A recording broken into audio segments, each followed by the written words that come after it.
How am I even supposed to give a talk after that? Hello, all you lovely people. How's everybody? Everyone doing well? Having a good time? Well, we'll put a stop to that right now.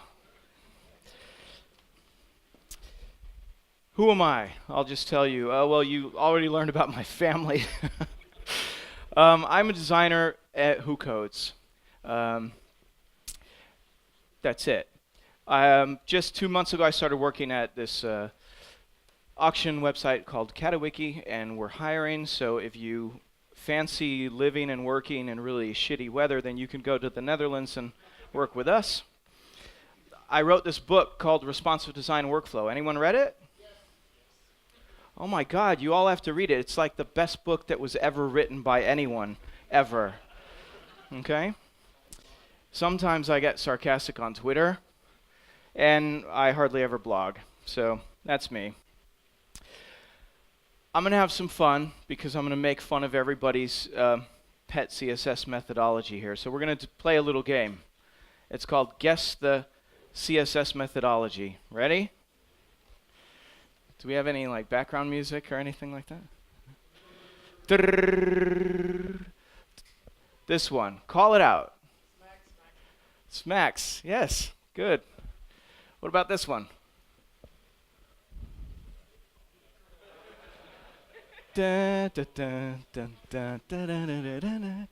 Anyone? Bootstrap? Who said bootstrap?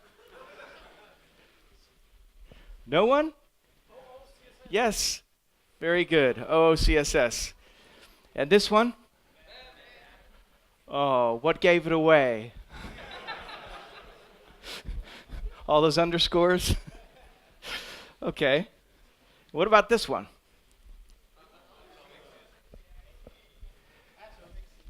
Yeah, okay. ACSS. I affectionately call it ass. All these things kind of remind me of this. Okay? But, look, these weird names. OOCSS, SMAX, ITCSS, BEM, ass. I used to think, why are they making up all these things? And it occurred to me, what they're really doing is they're trying to make a language.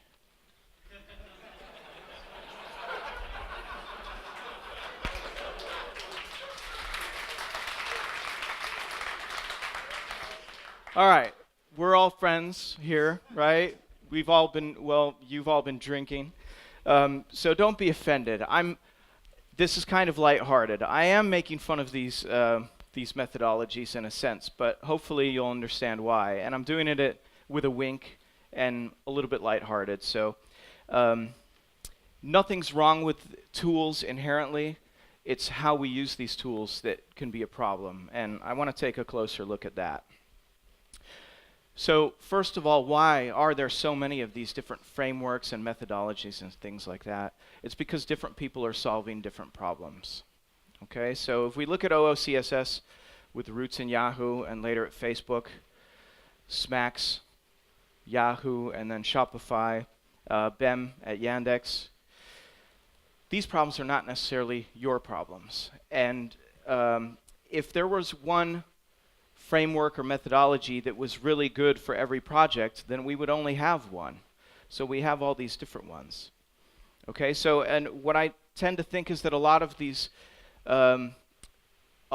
things are slightly different approaches to solving the same type of problem, but all of these solutions are kind of similar. So it seems like we're just looking at stylistic differences. Like, I don't like the way they wrote their class names, so I'm going to write different class names. Instead of critically looking at a project and thinking about how could we tackle the problem entirely differently. There's another reason, though, that we appropriate all these solutions that other people use for their projects on our own projects, and that's because we're crazy about tools. I don't know what the reason for this is, but I think that since we've had more actual people who can really program come to the web, they've brought with them the whole computer science way of thinking that we didn't have when we first started off. When I first started making websites in 1995, you could literally know everything there was to know about making a website. That's kind of weird. Right now, you can't even know all of CSS. So things have changed quite a bit. And we like making tools. And sometimes tools really help us, and sometimes they hinder us, and sometimes we just go overboard with tools, that we have to make tools to help us work with all the tools that we've made, right? So I'll talk about that a little bit later. PPK, as he does, made this controversial comment: the tools don't solve problems anymore, they've become the problem. This is kind of an extreme way of looking at things, but there is some truth to it. Just today, I was looking through the Slack channel at work and seeing one of the developers giving this pretty lengthy list of instructions of different commands that someone had to type in that they had forgotten to type in because they didn't know they had to. And these were all different tools that they had to use. So sometimes they can cause us problems. As far as these class-based methodologies are concerned, there are a lot of claims that are made. One of them is that performance is better if we're looking at CSS. CSS is not as tightly coupled to the markup, and it's more maintainable, and there's less refactoring. We'll look at these in turn. As far as performance goes, this is quoted to me a lot.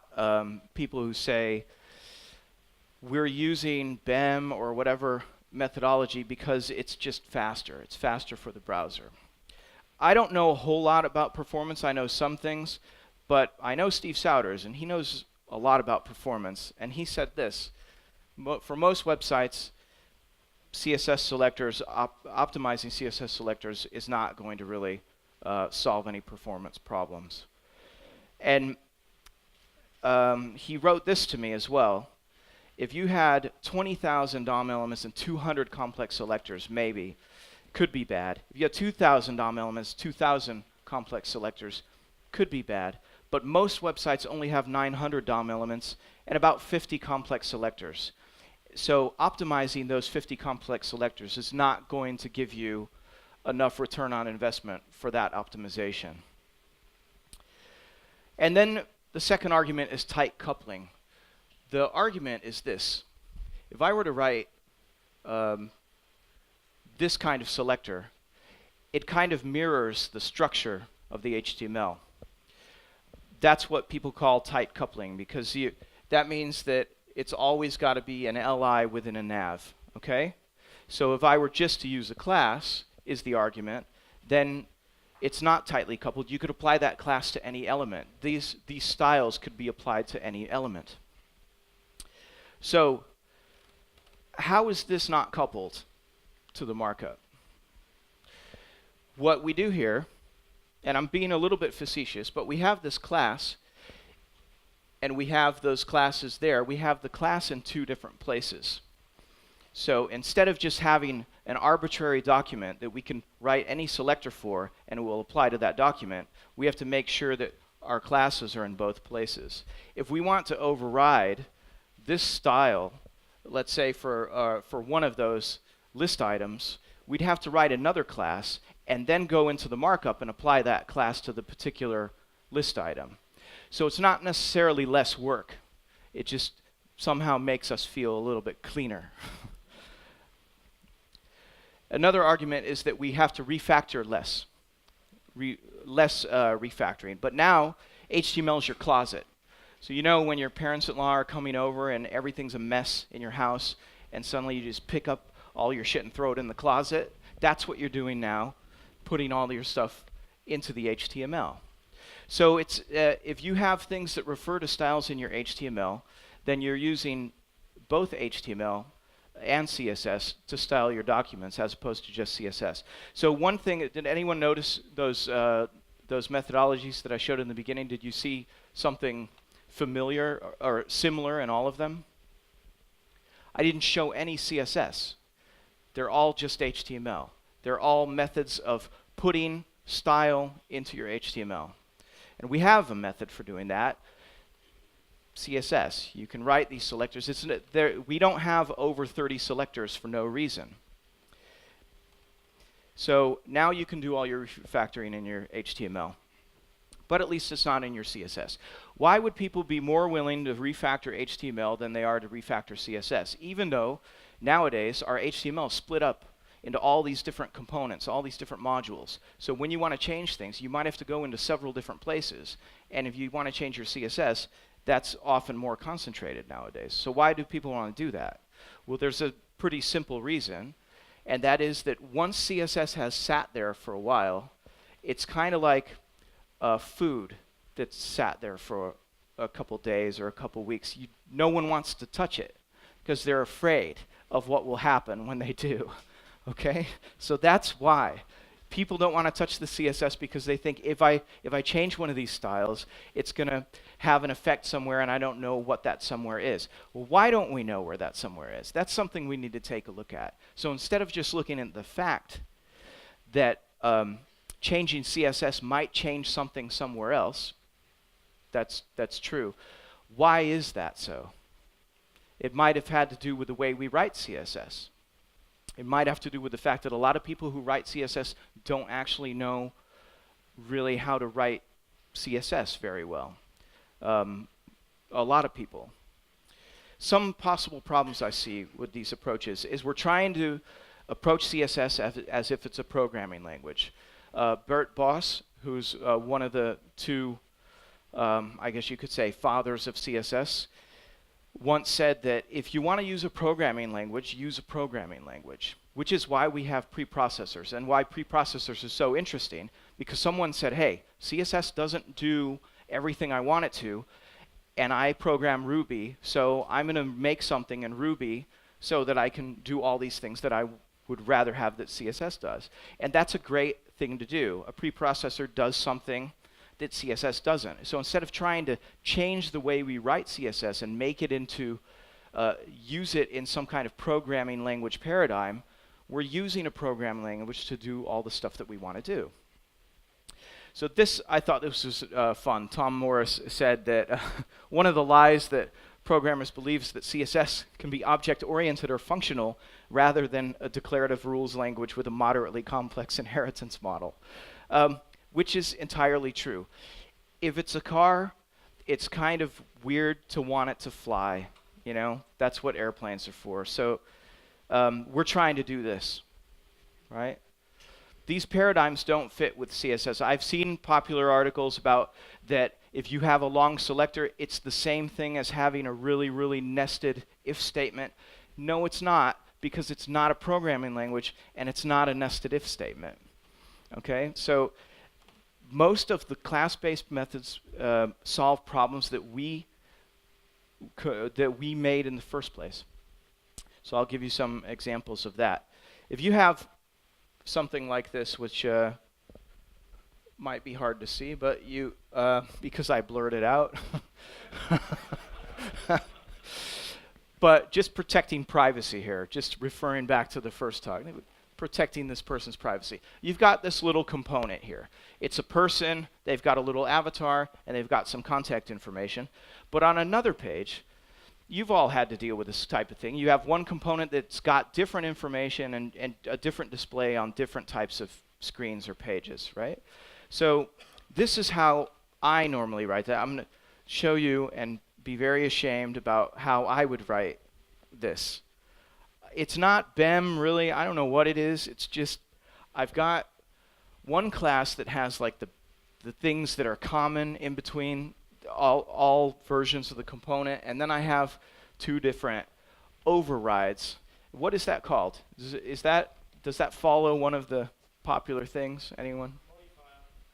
A what? Modifier. A modifier. Okay, so I'm using the from BEM. It's But this is all I do. This is about as complicated as it gets. But I'll give you this. I'm a designer, so most of the stuff that I'm doing nowadays I don't do as much development now. I'm doing more prototyping, so this works well for me. And I can understand that it doesn't work for everyone. I had a conversation with John Daggett, and it was very interesting what he said. Modularization encourages over-design. And I think that's what we're seeing today. We're seeing this idea of atomic design and stripping bits of components out and making pattern libraries, and we're over-engineering and over-designing things. Sometimes we need to, but oftentimes we don't, but we do it anyway. So this is on the BEM. This is on the BEM site. When it comes to larger, more complex projects, how you organize your code is a key to efficiency, not only in how much time it takes, but also how much code you write and how much a browser has to load. And it's especially important when you're working with a team of themers and when performance is important. So themers, that's what we're called now. Yeah, that's a whole different discussion about the themer thing. So if you want to hear it, then catch me later with a beer.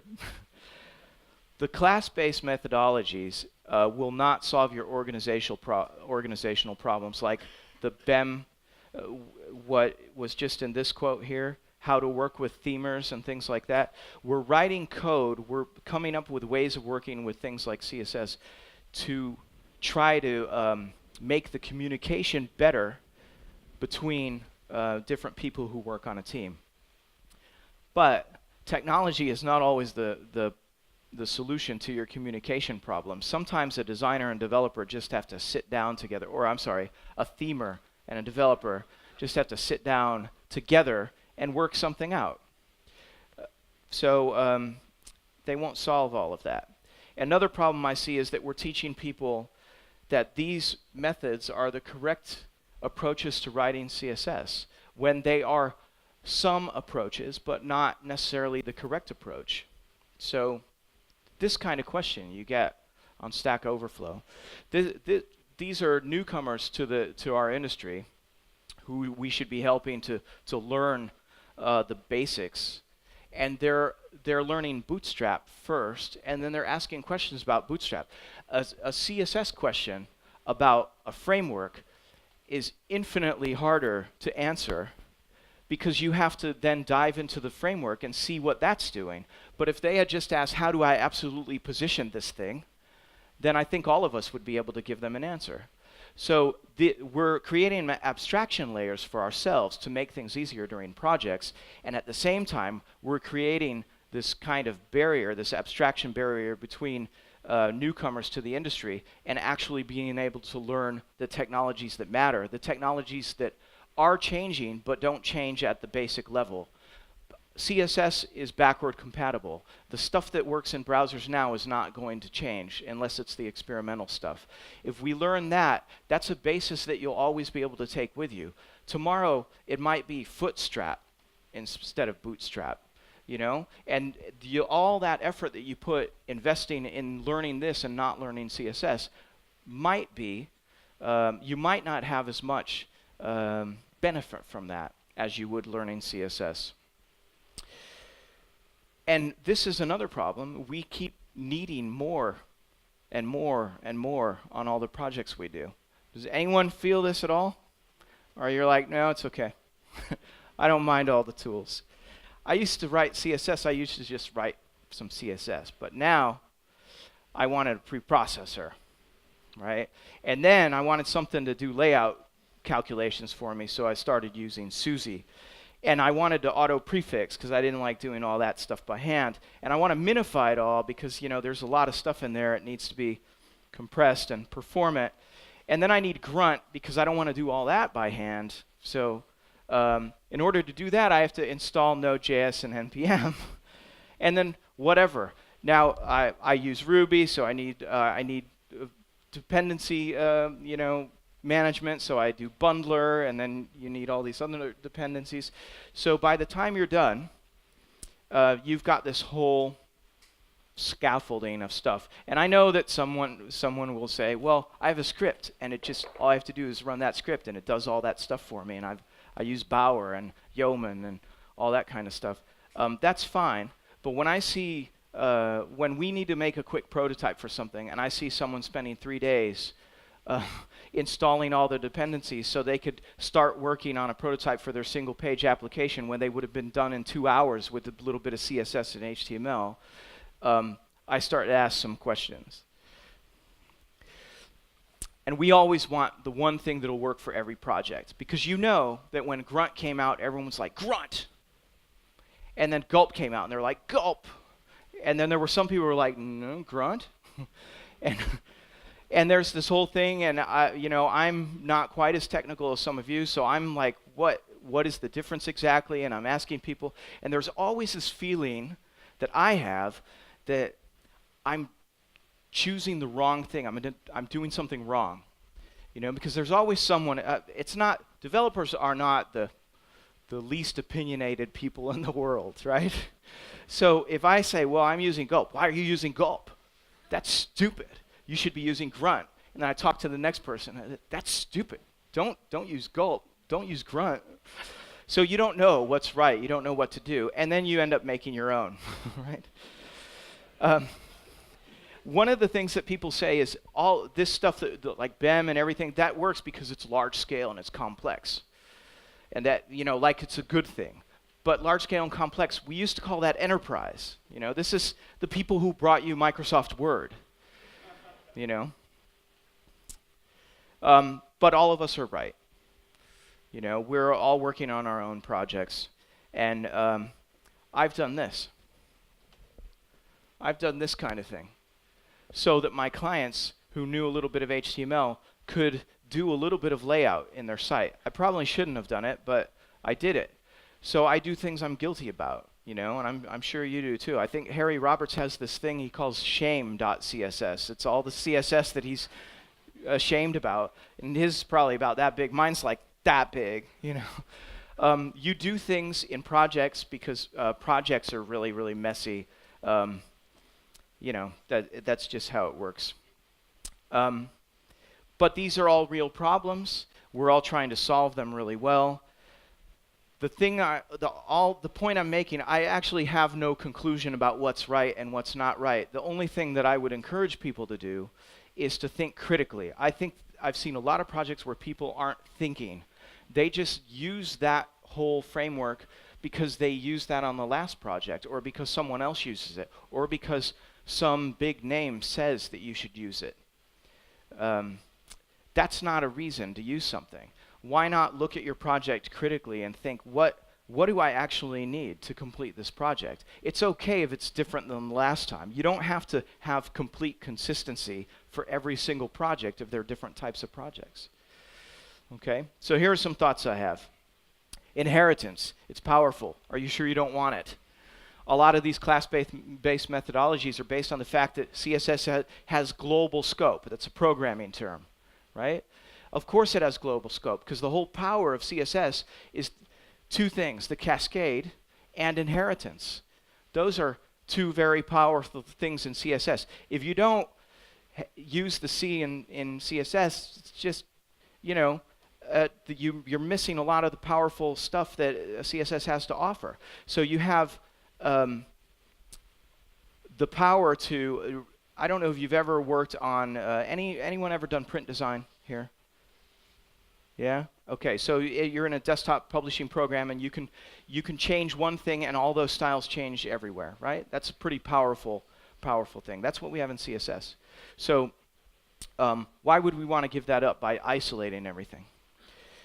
Another thing is embracing the chaos. I mean, the web is messy and projects are messy, and that's okay. What is right for this project? Every time I start a project, and I'm sure some of you have this as well, I think this is going to be the very best project I've ever done, ever. The code is going to be the cleanest code I've ever written. People are going to, they're going to see light glowing from my hair, and they'll come to me from miles around. But that's just not how it works. What if we started our project simply? What if we said we have nothing to begin with? We'll just start writing CSS. And when something happens that dictates that, when there's some kind of requirement that dictates we need something else, then we add that one thing. And that's it. What if we did that? And I know we can't on most projects, but what if we did that as a thinking exercise to think about, to reanalyze the stuff that we've been working on and how complex it is? Respecting the content and seeking independence for the content. If you put all kinds of stuff in your markup, That stuff has to travel with the markup wherever it goes, right? I did some consulting for this site many years ago, and it's different now. This is how it looks now, but it's a site where you can look up in the Netherlands information about healthcare providers. They have more than 400 content providers, at least they did at the time that I worked with them, and they had no control over the markup that came in. So how do you use something like BEM when you can't get to the markup? You can't. You have to rethink it. You have to use a different solution. Okay? So we have this kind of stuff.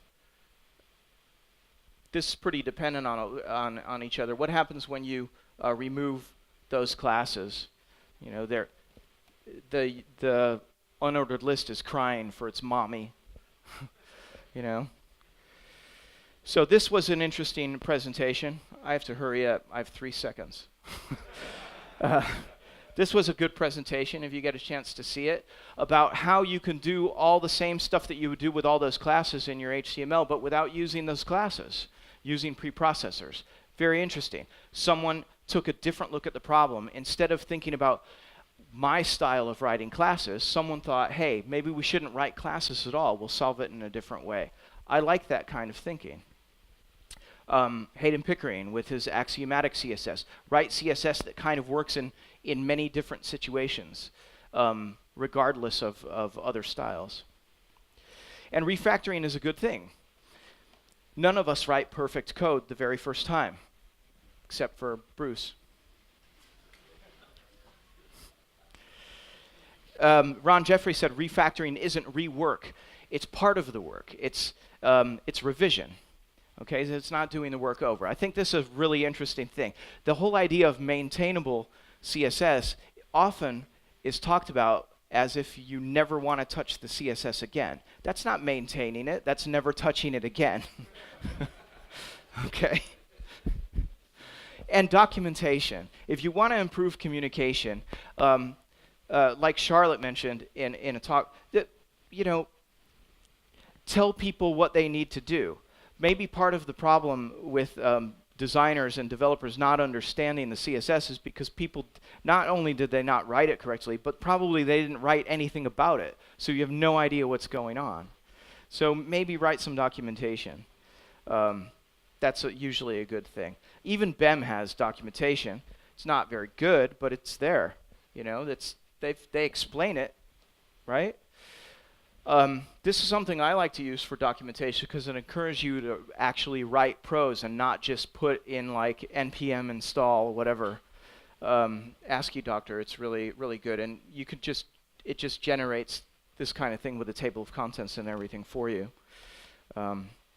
So if you like tools, I think we should stop teaching people that this is how you write CSS. There's no right way to write CSS, and even though I'm not really BEM bashing, as Bruce would say it, but even though I'm kind of poking fun at these methodologies, I'm not saying that there's a better way.